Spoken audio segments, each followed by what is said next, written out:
Hello friends, आज की video हम बात करेंगे न्यू इनकम टैक्स एक्ट के बारे में। 1 अप्रैल 2026 से न्यू इनकम टैक्स एक्ट आने की वजह से हमारे रूल्स एंड रेगुलेशंस में चेंजेस आए हैं, जिनकी वजह से हमारी कैश ट्रांजैक्शन लिमिट में बहुत ही इंपॉर्टेंट चेंज आया है। कैश तो हम सभी यूज़ करते हैं, चाहे हमें कोई चीज़ खरीदनी हो, चाहे हमसे किसी ने चीज़ लेनी हो, हमें किसी चीज़ की पेमेंट करनी हो, तो हम बैंक सब जाते हैं, कैश डिपॉजिट करते हैं, कैश विड्रॉल करते हैं बैंक से या ATM से। तो गवर्नमेंट ने कुछ न्यू रूल्स बनाए हैं डिपॉजिट के केस में। अगर हम 10 लाख से ज़्यादा कैश डिपॉजिट करते हैं तो बैंक इनकम टैक्स को सीधा रिपोर्ट कर देता है, लेकिन ये उन केस पे एप्लीकेबल होता है जिनके पास पैन कार्ड है। जिनके पास पैन कार्ड नहीं है उनके लिए 5 लाख की लिमिट है। अगर कोई बंदा 5 लाख से ज़्यादा का कैश विड्रॉल करता है पूरे साल में, तो बैंक तुरंत ही उसको इनकम टैक्स को रिपोर्ट कर देती है।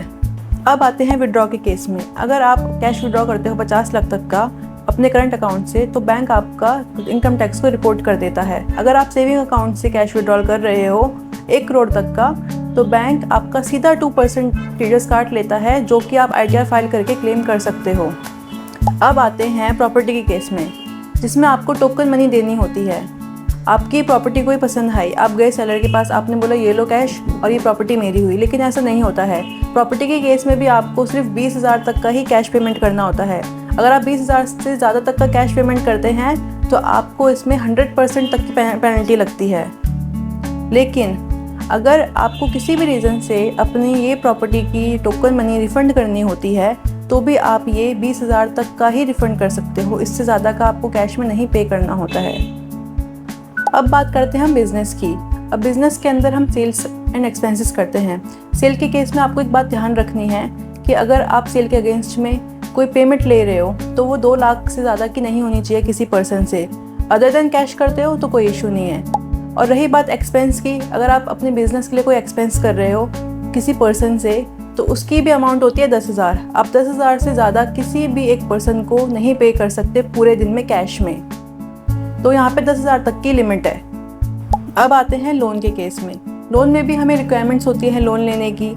अब उसमें भी हमें एक चीज़ ध्यान रखनी होती है कि जब हम किसी से लोन लेते हैं तो वो भी 20,000 से ज़्यादा का कैश में नहीं होना चाहिए।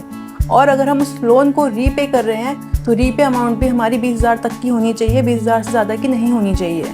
तो हम लोन अमाउंट भी 20,000 से ज़्यादा तक का नहीं दे सकते हैं, ना ले सकते हैं। इसी तरह हम आते हैं सिक्योर डिपॉजिट पे। आप 20,000 से ज़्यादा तक का सिक्योरिटी एक्सेप्ट नहीं कर सकते हैं। अगर किसी भी रीज़न से अगर आपको सिक्योरिटी रिफ़ंड करनी होती है तो भी आप वो 20,000 से ज़्यादा तक की नहीं रिफ़ंड कर सकते। तो आपको एक चीज़ का ध्यान रखना होता है, चाहे आपको सिक्योरिटी एक्सेप्ट करनी हो, चाहे आपको सिक्योरिटी रिफ़ंड करनी हो, आप दोनों केस में 20,000 से ज़्यादा तक की कैश ट्रांजैक्शन नहीं कर सकते। तो फ्रेंड्स, ये थी हमारी आज की वीडियो। आई होप आपको ये वीडियो पसंद आई होगी, जिसमें हमने आज सीखा न्यू इनकम टैक्स के बारे में। If you like the video, please do like, share and subscribe. Thank you.